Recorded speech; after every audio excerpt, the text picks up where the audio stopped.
കൂട്ടുകാർക്ക് നല്ലൊരു ദിവസം ആശംസിച്ചുകൊണ്ട് മാമ്പഴത്തിന്റെ പുതിയ വീഡിയോയിലേക്ക് സ്വാഗതം. നമുക്ക് നേരെ അളകനന്ദയുടെയും ഗൗതമിന്റെയൊക്കെ ഇന്നത്തെ വിശേഷത്തിലേക്ക് അങ്ങോട്ട് പോയാലോ. ഇന്നത്തെ വിശേഷത്തിൽ കാണിച്ചിരിക്കുന്നു പറഞ്ഞിട്ടുണ്ടെങ്കിൽ ലക്ഷ്മിയമ്മേനെ ഫോൺ ചെയ്ത് നന്ദ കുറച്ച് കാര്യങ്ങളൊക്കെ പറയുന്നുണ്ട്. മത്സരം മുടങ്ങി, പങ്കെടുക്കാൻ പറ്റിയില്ലെന്ന് അറിഞ്ഞു.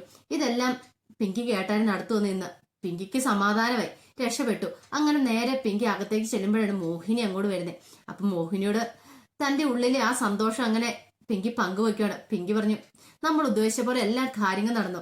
അവൾക്ക് ഇന്ന് കോമ്പറ്റീഷൻ പങ്കെടുക്കാൻ പറ്റിയില്ലെന്ന് പറയാണ്. മോഹിനി ഒരു സമാധാനമായി. അവൾക്ക് എന്തൊരു അഹങ്കാരമായിരുന്നു. അവൾ നിലത്തൊന്നും അല്ലായിരുന്നു നിന്നെ. ഈ ഇന്ത്യ വരത്തുള്ള എല്ലാവരും എതിർത്തല്ലേ, എന്നിട്ടല്ലേ അവള് ഇതിന്റെ പുറകെ ഇറങ്ങി പുറപ്പെട്ടെന്ന് ചോദിക്കണം.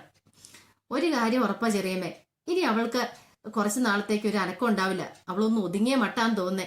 അവൾ ആകെപ്പാടെ തകർന്നടിഞ്ഞിരിക്കും വരുന്നേന്ന് പറയണം. മോഹിനി പറഞ്ഞു, ശരി, അവൾ ഇങ്ങോട്ട് വരട്ടെ. അവൾക്കിട്ട് നമുക്ക് രണ്ടെണ്ണം പറയണം അവളോട്. അവളുടെ അഹങ്കാരത്തിന് രണ്ടെണ്ണം കൊടുക്കണം. എന്തൊക്കെയായിരുന്നു ഇവിടെ കിടന്ന്. നമ്മൾ ആരെയും വകവയ്ക്കാതല്ലേ അവള് ഡാൻസ് കോമ്പറ്റീഷൻ പങ്കെടുക്കാൻ പോയത്. ഇന്ത്യവരത്തിനും കുടുംബത്തിനും നാണക്കേടുണ്ടാകാൻ ഒന്നിനും പോകണ്ടെന്ന് അവളോട് ഏട്ടത്തിയമ്മ തന്നെ പറഞ്ഞ. പക്ഷെ അതൊന്നും അവള് കേട്ടില്ലോ. അപ്പൊ ഗൗതം എന്താ പറഞ്ഞേ? ഭാര്യയുടെ ഒപ്പമല്ലേ ഗൗതം നിന്നേ. ഇപ്പൊ എന്തുണ്ട്, ഭാര്യയും ഭർത്താവും തമ്മിൽ അടിയായി. അങ്ങനെ തന്നെ വേണം എന്ന് പിന്നീട് കാണിക്കുന്ന പറഞ്ഞിട്ടുണ്ടെങ്കിൽ നന്ദ ആകെപ്പാട് ടെൻഷൻ അടിച്ച് വീട്ടിലേക്ക് വരുമായിരുന്നു. കോമ്പറ്റീഷൻ പങ്കെടുക്കാൻ പറ്റിയില്ല, അതിന്റെ ബുദ്ധിമുട്ടുണ്ട്. ഈ സമയത്താണ് മിഥുന്റെ കോള് വരുന്നത് നന്ദയ്ക്ക്. നന്ദ കോൾ എടുത്തു. അപ്പൊ കോൾ എടുത്ത് കഴിഞ്ഞപ്പോഴത്തേനും നന്ദയോട് ചോദിച്ചു, മിഥുൻ ചോദിച്ചു, വിഷമമുണ്ടോ ഞാൻ കാരണം കോമ്പറ്റീഷൻ പങ്കെടുക്കാൻ പറ്റിയില്ല അല്ലേന്ന് ചോദിക്കണം. നന്ദ പറഞ്ഞു, എനിക്ക് വിഷമമൊന്നുമില്ല, എനിക്ക് മിഥുന്റെ കാര്യം ഓർത്തിട്ടുള്ള ടെൻഷന്. ഈ കോമ്പറ്റീഷൻ പങ്കെടുത്തിട്ടുണ്ടെങ്കിൽ ഉറപ്പായിട്ടും മിഥുൻ വിജയിക്കേണ്ടതായിരുന്നു. പക്ഷെ നിർഭാഗ്യവശാൽ അത് നടന്നില്ലോ. മനഃപൂർവ്വം ആരോ നമ്മളെ കരുവാക്കിയിരിക്കുന്ന ആരാണെങ്കിൽ ഇതിന്റെ സത്യാവസ്ഥ കണ്ടെത്തിയിരിക്കും. ഇതിന്റെ പുറയിൽ ആരാന്ന് അറിഞ്ഞു കഴിഞ്ഞിട്ടുണ്ടെങ്കിൽ അവർക്ക് തക്കതായ ശിക്ഷ കൊടുക്കുമെന്ന് നന്ദ പറയണം. ഈ കേസ് അങ്ങനെ ഞാൻ വെറുതെ വിടാനായിട്ട് ഉദ്ദേശിച്ചിട്ടില്ല മിഥുനെ. ഇനിയിപ്പം എന്റെ ലക്ഷ്യം എന്ന് പറഞ്ഞിട്ടുണ്ടെങ്കിൽ ഇതാരാണ് ഈ പ്രവൃത്തി ചെയ്തതെന്നാ.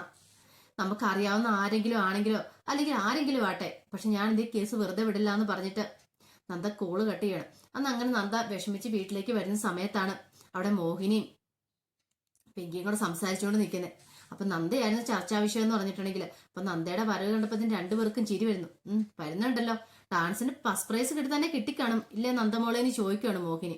ഈ ചോദ്യം കേട്ടപ്പോ തന്നെ നന്ദയ്ക്ക് മനസ്സിലായി തനിക്കിട്ട് പണി തരുന്ന തന്നെ കളിയാക്കുന്നതാണ്. അതെ, ഉറപ്പായിട്ടും പങ്കെടുത്തായിരുന്നെങ്കിൽ ഫസ്റ്റ് പ്രൈസ് കിട്ടിയാന്. പക്ഷെ പങ്കെടുക്കാൻ പറ്റിയില്ല, അതുകൊണ്ടൊരു പ്രശ്നമുള്ളൂ മോഹിനി ചെറിയമ്മേ. അതുകൊണ്ട് ഞാൻ പിന്മാറത്തൊന്നുമില്ല. ഇനി മത്സരങ്ങൾ വരുമല്ലോ, ഇനി വരുന്ന മത്സരത്തിൽ പങ്കെടുക്കുമെന്ന് പറയാം. എന്നാലും കഷ്ടമായി പോയി. ആരാണ് ആ ചതി ചെയ്തത്? അത് പാവം നന്ദമോളോട് എത്ര ദിവസത്തെ കഷ്ടപ്പാടായിരുന്നു, എന്തൊക്കെ പ്രതീക്ഷകളായിരുന്നു പറയണം. പിങ്കി പറഞ്ഞു, ഇവളുടെ അഹങ്കാരം ചില്ലറയായിരുന്നോ? ഡാൻസ് കോമ്പറ്റീഷൻ പങ്കെടുത്ത് ഇപ്പൊ ട്രോഫി ആയിട്ട് ഇങ്ങോട്ട് വരുമെന്നും പറഞ്ഞ് പോയതാ. ആണ്ട കിടക്കുന്നു. ഇപ്പൊ ഒന്നുമില്ലാതെ ആകെപ്പാടം നാണം കിട്ടി തല താഴ്ത്തി വന്നിരിക്കുന്നു. നന്ദ, ഒരു കാര്യം ഞാൻ പറയാൻ നിന്നോട്, ഇത്ര അഹങ്കാരം പാടില്ല. ഈ വീട്ടിലുള്ള എല്ലാരും എതിർത്തിട്ടും നീ നിന്റെ ഇഷ്ടപ്രകാരം ചെയ്തല്ലേ. ഗൗതമിനെ പോലും വെല്ലുവിളിച്ചിട്ടല്ലേ നീ ഈ കോമ്പറ്റീഷന് പങ്കെടുത്തേ. അതുകൊണ്ട് ദൈവം തന്ന ശിക്ഷയാ നിനക്ക് എന്ന് പറയാണ്. നന്ദ പറഞ്ഞു, ദൈവം തന്ന ശിക്ഷയൊന്നും അല്ലത്. ഇത് ആരോ മനഃപൂർവ്വം ആര് കളിച്ചാണെങ്കിലും ഇത് എന്തിന്റെ പേരിലാണെങ്കിലും അവരെ ഞാൻ പൊക്കിയിരിക്കും. ഈ നന്ദയാ പറയണേന്ന് പറയാണ്. ഇത്രയും പറഞ്ഞിട്ട് നന്ദ അങ്ങോട്ട് കയറി പോകാൻ തുടങ്ങുമ്പോഴത്തേനാണ് ഗൗതം അങ്ങോട്ട് വരുന്നത്. ഗൗതമിനെ കണ്ടാൽ നന്ദയ്ക്കോട് പിന്നെ സഹിച്ചില്ല. ഗൗതമിനെ കണ്ടതും പിങ്കി അങ്ങോട്ട് എന്നിട്ട് ചോദിച്ചു, എന്ത് പറ്റി ഗൗതം? നന്ദയുടെ കോമ്പറ്റീഷൻ മുടക്കിയല്ലേ എന്ന് ചോദിക്കണം. ഗൗതം പിങ്കി എന്താ പറയണേ? എനിക്ക് മനസ്സിലായി, നന്ദ ഡാൻസ് കളിക്കാൻ പോകുന്ന ഇഷ്ടമില്ല, അതില്ലായിരുന്നു ഗൗതത്തിന്റെ ആഗ്രഹം. നന്ദ ഡാൻസ് കളിക്കില്ല, അതിനു വേണ്ടിയിട്ട് മിഥുനെ പതുക്കെ ആ സമയത്ത് അങ്ങോട്ട് മാറ്റിയല്ലേന്ന് ചോദിക്കണം. ഗൗതം ദേഷ്യം, പിങ്കി നീ അനാവശ്യം പറയരുത്. നീ എന്താ പറയണേ, നിനക്ക് നല്ല ബോധം വേണമെന്ന് പറയണം. അല്ല, ഞാൻ പറഞ്ഞൊന്നുമല്ല, ഇവിടെ പൊതുവെയുള്ള സംസാരം അത്. നന്ദ വിളിച്ചിട്ട് ലക്ഷ്മിയമ്മയോട് പറഞ്ഞ കാര്യങ്ങളാ, അതൊക്കെ ഞാൻ കേട്ടതാന്ന് പറയണം. അല്ല, ഞാൻ പറഞ്ഞ കാര്യമല്ല എന്ന് പറയും. ഇതിപ്പം നന്ദയ്ക്ക് മനസ്സിലായി പിങ്കി കാര്യങ്ങളൊക്കെ അറിഞ്ഞിരിക്കുന്നു. പിങ്കിക്ക് ഇതിനകത്ത് എന്തെങ്കിലും ഒരു പങ്കുണ്ടോ എന്ന് നന്ദയുടെ ഉള്ളിലൊരു സംശയം ഉണ്ടാകുന്നുണ്ട്. പിന്നീട് മോഹിനി പറഞ്ഞു, എന്നാലും ഇത്രയ്ക്ക് വേണ്ടായിരുന്നു ഗൗതം മോനെ. പാവം നന്ദമോള് എത്ര ദിവസത്തെ കഷ്ടപ്പാടാ. അവൾ ആ ഡാൻസ് അങ്ങോട്ട് കളിക്കില്ലായിരുന്നോ? ഹിന്ദി വരത്തിന് മൊത്തം വെല്ലുവിളിച്ച് അവള് ഡാൻസ് കളിക്കാൻ പോയതല്ലേ. അപ്പൊ അവള് ട്രോഫി ആയിട്ട് വേണ്ടായിരുന്നോ ഈ കുടുംബത്തിലേക്ക് വരാനായിട്ട്? ഇപ്പോഴാണ്ട് ആകെപ്പാടെ നാണം കെട്ട് തല താഴ്ത്തി കയറി വന്നിരിക്കുന്നു പറയണം. നന്ദ ഇങ്ങനെ ഗൗതത്തെ നോക്കുവാണ്. ഗൗതമൊക്കെ നന്ദയോട്, നന്ദ, ഞാൻ അറിഞ്ഞ കാര്യമല്ല ഇത്. ഇതിന്റെ പേരിൽ ഇനി ഇവിടെ ഒരു ചർച്ച വേണ്ട. ഈ കാര്യം ഇപ്പോഴേ ഈ വിഷയം അങ്ങോട്ട് വിട്ടേരെ. നന്ദ പറഞ്ഞു, അങ്ങനെ ഞാൻ വിടാൻ ഉദ്ദേശിച്ചിട്ടില്ല ഗൗതം സാറേ. ഇതിന്റെ പിന്നില് ഇനിയിപ്പോ ഗൗതം സാർ ആണെ പോലും ഞാൻ വെറുതെ വിടത്തില്ല. എന്റെ ഭർത്താവാണെ പോലും എന്റെ മനസ്സ് അത്രയ്ക്കും നൊന്നിട്ടുണ്ട്. ഒരു തെറ്റും ചെയ്യാതെയാണ് ഇതിനെ പോലീസ് പൊക്കിയിരിക്കുന്നത്. അങ്ങനെ ചെയ്തിട്ടുണ്ടെങ്കിൽ അവരാരാണെങ്കിലും ശരി അവരെ ഞാൻ വെറുതെ വിടത്തില്ലെന്ന് പറഞ്ഞുകൊണ്ട് നന്ദ അങ്ങോട്ട് കയറി പോവാണ്. അപ്പുറം അങ്ങോട്ട് ഗൗതമും പോയി. ഈ സമയത്ത് മോഹിനി പിങ്കിയോട് പറഞ്ഞു, അവളുടെ അഹമ്മതി എന്തായിരുന്നു? അല്ലെങ്കിൽ നമുക്കൊക്കെ എന്തുമാത്രം കഴിവുണ്ട്, അതിൽ നമ്മൾ അതൊക്കെ പുറത്തെടുക്കാറുണ്ടോ? ഭർത്താവ് താലി കെട്ട് കഴിഞ്ഞിട്ടുണ്ടെങ്കിൽ പിന്നെ ഭർത്താവ് പറഞ്ഞ അനുസരിച്ച് വേണം നമ്മൾ കഴിയാനായിട്ട്. അതുകൊണ്ട് ഭർത്താവ് പറയുന്ന അനുസരിച്ച് നമ്മൾ വീട്ടിൽ നിൽക്കുന്നു. പക്ഷെ അവളോ ഗൗതമിന് വല്ല വിലയും കൊടുക്കുന്നുണ്ടോ? ഗൗതം മര്യാദയ്ക്ക് പറഞ്ഞാ പോവണ്ടാന്ന്. പക്ഷെ ഗൗതമിന് പുല്ല് വില കൊടുത്തിട്ടല്ലേ അവള് കോമ്പറ്റീഷൻ പങ്കെടുക്കാൻ പോയത്. ഗൗതമിന് ഇഷ്ടപ്പെട്ട് കാണില്ല അത്. മിഥുനുമായിട്ടുള്ള ആ ഒപ്പത്തിലുള്ള ആ ചൂടുവെപ്പൊന്നും ഇഷ്ടപ്പെട്ടില്ല. അതുകൊണ്ടാണ് ഗൗതം മിക്കവാറും ഇത് മിഥുനെ പൊക്കിയതെന്ന് പറയാം. പിങ്കിയുടെ ഉള്ളിൽ സന്തോഷമായിരുന്നു. ഗൗതമും നന്ദയും തമ്മിലൊരു അടി ഉണ്ടായിട്ടുണ്ട്, ഒരു വഴക്കുണ്ടാകുന്നുണ്ട്. ഇതിനിടയ്ക്ക് കയറി തനിക്ക് നല്ല പണി കൊടുക്കണം. മിഥുനെയും നന്ദയും പറ്റി നല്ലൊരു സ്റ്റോറി തന്നെ ഉണ്ടാക്കണം.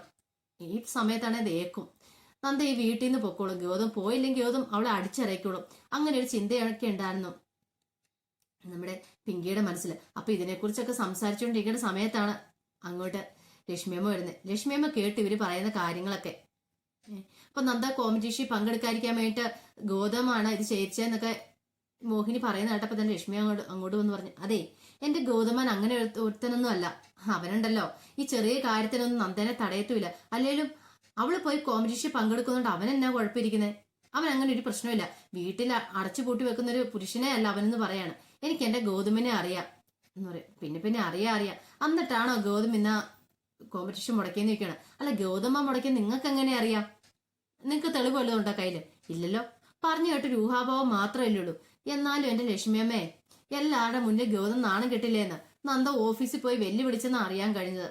ഇനിയിപ്പൊ നാളെ എന്തും പറഞ്ഞോണ്ട് ചെല്ലും. ഇന്ത്യവരത്തിന്റെ മുഴുവൻ മാനമല്ലേ അവള് കൊണ്ട് കളഞ്ഞു കുളിച്ചിരിക്കുന്നേ. ഇവളെ പോലെ ഒരു ജന്മം ഉണ്ടെങ്കിൽ ഇനി ഈ കുടുംബത്തിന് നാണക്കേട് ഇതിപ്പരം വേറെ ഒന്നുമില്ലാന്ന് പറഞ്ഞിട്ട് മോഹിനി കിടന്ന് തുള്ളുവാണ്. അപ്പൊ ലക്ഷ്മിയും പറഞ്ഞു, അല്ല മോഹിനി നീ എന്തിനാ ഇത്രമാത്രം അങ്ങനെ രോഷവലിയായിരുന്നേ? സങ്കടം ഉണ്ടാകേണ്ട ഗൗതത്തിനും നന്ദയ്ക്കും അല്ലേ? ഏറ്റവും കൂടുതൽ വിഷമം ഉണ്ടാകുന്ന നന്ദയ്ക്ക. നന്ദമോൾക്കില്ലാത്ത വിഷമം നിനക്കുണ്ടാകേണ്ട ആവശ്യമില്ലാന്ന് പറയാണ്. ഇത് കേട്ട് കഴിഞ്ഞപ്പോ പിങ്കി പറഞ്ഞു, എന്നാലും നന്ദ ആ ചെയ്ത് ശരിയായില്ല. ഓഫീസിൽ പോയിട്ട് ഗൗതത്തെയും വെല്ലുവിളിക്കേണ്ട ആവശ്യമില്ലായിരുന്നു. ഓഫീസിലുള്ള സ്റ്റാഫ് എല്ലാം കേട്ടില്ലേ? ഇനി ഗൗതം എങ്ങനെ തല ഉയർത്തി അവരുടെ മുന്നിൽ നിൽക്കും? ഒന്നുമില്ല, അവരുടെ എല്ലാം മേലുദ്യോഗസ്ഥനല്ലേ ഗൗതം. ഗൗതത്തിന്റെ മാനമല്ലേ പോയെന്ന് ചോദിക്കണം. പിങ്കി മോളെ, ഗൗതത്തിന്റെ മാനത്തെ കുറിച്ച് ഓർത്ത് നീ വിഷമിക്കണ്ട കേട്ടോ. അത് ഗൗതം നോക്കിക്കോളൂ. അത് കൂടുതൽ നീ ബേജാറാവണ്ടെന്ന് പറഞ്ഞിട്ട് ലക്ഷ്മിയമ്മ അങ്ങോട്ട് അകത്തേക്ക് കയറി പോവാണ്. പിന്നീട് കാണിക്കുന്ന പറഞ്ഞിട്ടുണ്ടെങ്കിൽ ഗൗതം ഇങ്ങനെ ഇരിക്കുന്ന സമയത്ത് പിറ്റേ ദിവസം രാവിലെ ഓഫീസിലേക്ക് പോകാൻ തുടങ്ങുകയാണ്. അപ്പൊ വൈകുന്നേരം ആണെങ്കിലും നന്ദ വന്നിട്ടാണെങ്കിലും നന്ദ മൈൻഡ് പോലും ചെയ്തില്ല ഗൗതമിനെ. രണ്ടുപേരും മിണ്ടിയില്ല. ഗൗതം 2-3 വട്ടം നന്ദയുടെ അടുത്ത് ചെന്ന് മിണ്ടാൻ ശ്രമിച്ചെങ്കിലും നന്ദ മൈൻഡ് ചെയ്ത ഒഴിഞ്ഞു മാറി പോവുക ചെയ്തേ.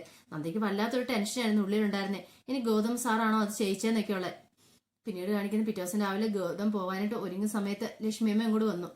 ലക്ഷ്മിയമ്മ വന്നിട്ട് ചോദിച്ചു, മോനെ എനിക്ക് നിന്നോടൊരു കാര്യം സംസാരിക്കണമെന്ന് പറയാം. അല്ല നന്ദമോളെ നീ വഴക്ക് പറയരുത്. നിനക്ക് അറിയാലോ അവളുടെ സ്വഭാവം എന്താന്ന്. അവള് കോമ്പറ്റീഷൻ പങ്കെടുക്കാൻ പറ്റാത്തതിന്റെ വിഷമത്തിൽ ഇരിക്കുമായിരിക്കും. ഇതിന്റെ ഈ പേരും പറഞ്ഞ് ഇനി നിങ്ങൾ തമ്മിലൊരു വഴക്കുണ്ടാവില്ലെന്ന് പറയണം. ഗൗതം പറഞ്ഞു, അമ്മയ്ക്ക് എന്താ ഇപ്പൊ വേണ്ടേ? അല്ലാതെ തന്നെ എനിക്കിവിടെ തലയ്ക്ക് ഭ്രാന്ത് പിടിച്ചിരിക്കുക. ഒരു ഡാൻസ് കോമ്പറ്റീഷനുമായിട്ട് ഇറങ്ങിയിരിക്കുന്നു. എല്ലാവരുടെയും വിചാരം ഞാനാണിപ്പോ ആ കോമ്പറ്റീഷൻ മുടക്കിയിരിക്കുന്ന. അമ്മ അങ്ങനെ വിചാരിക്കുന്നുണ്ടോന്ന് ചോദിക്കും. പെട്ടെന്ന് ലക്ഷ്മി പറഞ്ഞു, മോനെ ഞാൻ അങ്ങനെയൊന്നും എനിക്ക് മനസ്സിലായി. അമ്മേനെ ഉരുണ്ട് കളിക്കണ്ട. അമ്മയുടെ മനസ്സിൽ എന്നെ കുറിച്ചൊരു സംശയം ഉണ്ടല്ലേ? പക്ഷെ അമ്മയൊന്ന് കേട്ടോ, ഈ ഗൗതം അങ്ങനെ ഒരിക്കലും ചെയ്യിച്ചിട്ടില്ല. ഇനി ഇപ്പൊ അങ്ങനെ നിങ്ങളുടെ മനസ്സിലിരിപ്പെങ്കിൽ അങ്ങനെ തന്നെ കരുതിക്കോ, ഞാൻ തന്നെ ചെയ്തേന്ന്. ഇനി എനിക്ക് ചങ്ക് പറിച്ച് കാണിച്ചു തരാൻ പറ്റില്ലെന്ന് പറയണം. പിന്നീട് കാണിക്കുന്ന ഗൗതവും ലക്ഷ്മിയമ്മ സംസാരിച്ചുകൊണ്ടിരിക്കുന്ന സമയത്താണ് അങ്ങോട്ട് പിങ്കി വരുന്നത്.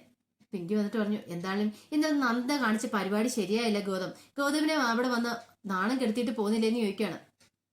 പെട്ടെന്ന് ലക്ഷ്മിയമ്മ പറഞ്ഞു, അതെ കഴിഞ്ഞു പോയ കാര്യത്തെക്കുറിച്ച് ഇനി പറഞ്ഞ് പിങ്കി വെറുതെ പ്രശ്നം വഷളാക്കണ്ട. നീ നിന്റെ പണി നോക്കി പോകാൻ പറയാണ്.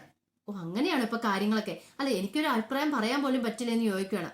ഒരു കാര്യം ഞാൻ പറയാം ഗൗതം, നന്ദനെ ഇങ്ങനെ കയറൂരി വിട്ടിട്ടുണ്ടെങ്കിൽ അത് നിങ്ങൾക്കിനി കൂടുതൽ നാണക്കേട് ഉണ്ടാക്കത്തുള്ളൂ. ഇപ്പൊ തന്നെ അവൾ കണ്ടില്ലേ അവൾ എന്തൊക്കെയാ കാണിച്ചു കൂട്ടി വെച്ചേക്കുന്നത്. നാളെ എന്റെ ഭവിഷ്യത്തുകൾ എന്തൊക്കെയാന്ന് ആര് കണ്ടു? അതുകൊണ്ട് അവളെ ഗൗതത്തിന് ചൊൽപ്പടിക്ക് നിർത്തുന്നത് നല്ലത്. പറ്റില്ലെങ്കിൽ അവളെ കൂടെ പറഞ്ഞു വിട്. അവൾ അവളുടെ ഇഷ്ടത്തിന് പോയി ജീവിക്കട്ടെ എന്ന് പറയണം. ഗൗതത്തിന് മനസ്സിലായി പിങ്കിയുടെ ഉള്ളിലിരിപ്പ് എന്താന്നുള്ള കാര്യം. ഗൗതം പറഞ്ഞു, പിങ്കിയുടെ മനസ്സിലിരിപ്പ് എന്താന്ന് എനിക്ക് മനസ്സിലായി. അത് ഒരിക്കലും നടക്കാൻ പോകുന്നില്ല പിങ്കി. പിന്നെ അവളെ നന്ദനെ ഇവിടുന്ന് പറഞ്ഞു വിടണോ വേണ്ടെന്നൊക്കെ ഞാനാ തീരുമാനിക്കുന്നത്. പിന്നെ ഈ ചതി ചെയ്ത ആരാന്ന് ഞാൻ കണ്ടുപിടിക്കും. ഒരു കാരണവശാലും ഞാനല്ല ചെയ്തതെന്ന് നന്ദയ്ക്ക് ഉറപ്പുള്ള കാര്യമാണ്. പക്ഷെ അവള് പിടിച്ചു നിൽക്കാൻ വേണ്ടി എന്നോട് ദേഷ്യപ്പെടുന്ന.